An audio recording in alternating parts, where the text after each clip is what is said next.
Naaman must be going through in his mind. Yeah. I drove all this way. Well, not drove. We drive, amen. But I've come all this way. I'm bearing gifts. And he's not just bearing a little gold and a little silver. He's bearing hundreds of thousands of dollars worth in our day, amen. Yeah. And not only is he giving clothes, but he has the best of clothes. Yeah. Remember, the king gave him the clothes. So these are not clothes for the ordinary people. Right. These are kingly garments. Yes. These are garments that's fit for a king. These are garments that only the king would wear. Yes. But Naaman has to now go to Elijah's house. And the prophet house is probably not all gated in. They probably don't have the best of chandeliers. It's probably in a lower place in the part of the country, amen. It's probably not set up where there's servants outside and all ready, because he's going to the preacher's house, amen. It's not looking like Naaman thought it would look. And there's going to be times that we're going to miss the very thing that God has in store for us because we're worried about how we look to our natural eyes, and we don't go beyond what we can see and really see what we're looking at. Amen. So he gets there, and now he's ready, but he had to toil within himself. He gets to Elijah's house.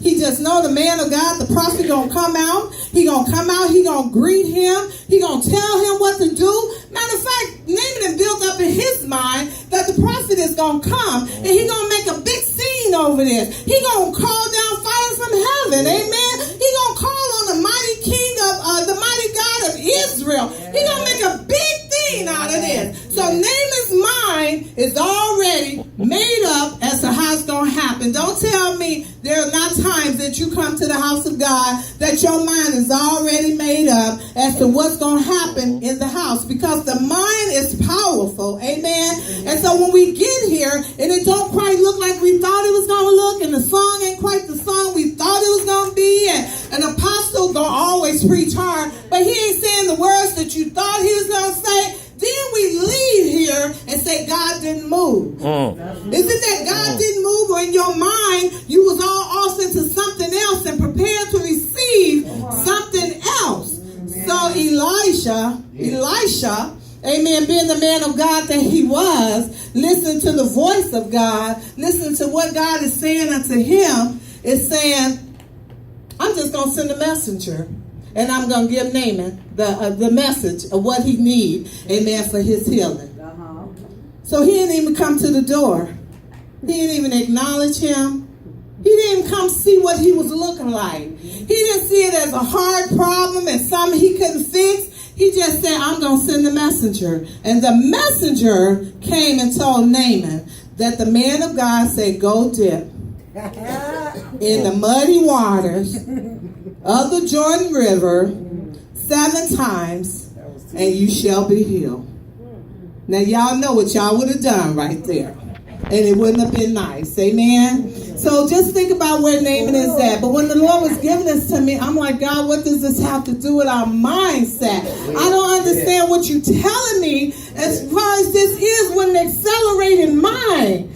How is this fitting in? This man came with all this gold, with all this silver. He was ready to be blessed, to be a blessing to the man of God, and he was ready for the hands to be laid upon him. But the man of God was in a position, because God is saying in this season, TGW, you cannot buy your leadership. It doesn't matter how big your tithes are. It doesn't matter how much you are giving or not giving. He's saying in this season, it's going to look different. We're talking about expansion. We're talking about going to another level. We're talking about a bigger place. We're talking about accelerating in our mind, accelerating in our thoughts. And then we're in a crackerjack box right now. And we're saying, Apostle, what is God saying? And God is saying, set infrastructure in place. And that can't be the answer, because that seems too simple. Because we're so used to big events and big things happening and big words, and God is saying infrastructure in the house. So then we get the attitude like Naaman. Don't Apostle know I'm an elder? Matter of fact, I've been ordained an elder 3 times in 3 locations. And all he want me to do is what? Come to an elders meeting and say, oh, I know y'all ain't hearing this, but hear it in the spirit realm. All he want me to do is come to an elders meeting and do what is assigned to the elders?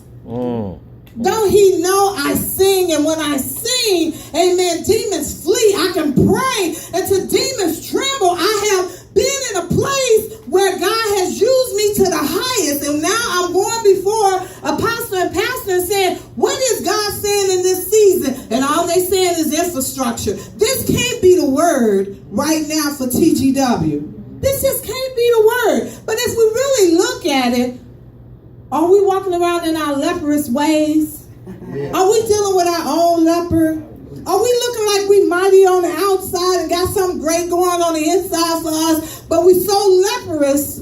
Amen. We're suffering. I know you got to hear this in the spirit realm. We suffering so in our body that we just go, amen, from place to place. I've been walking this way for over 40 years. I've been saved since I was 15. I came up from a line of preachers. Don't apostle know who I really am? And now I'm here for my healing, and he don't even have the nerve or the audacity to come out to me himself. He sent Elder Johnson. He sent Minister Marcella to give me a message. And now I'm mad and I'm upset and I can't receive for what it is that God want to do in me because it didn't come the way I thought it was coming. Amen. Amen. Amen. I hear the Lord saying we're going into a new year.